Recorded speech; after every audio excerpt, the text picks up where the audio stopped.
3, learn the art of selling yourself to other people by indirection, such as asking leading questions, which will bring out the sort of reactions from others which you desire.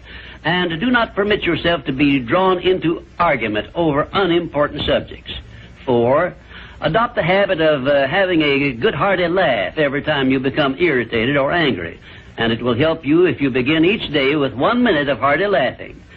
This will change the chemistry of your brain and start you out with a positive mental attitude. However, you had better get out of sight when you take your laughing exercise.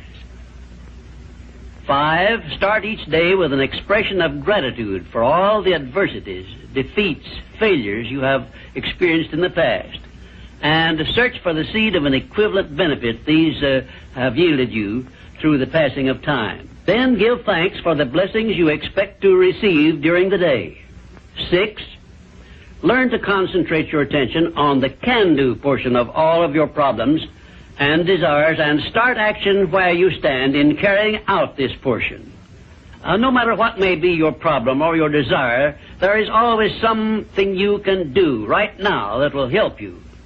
Find out what this something is and do it.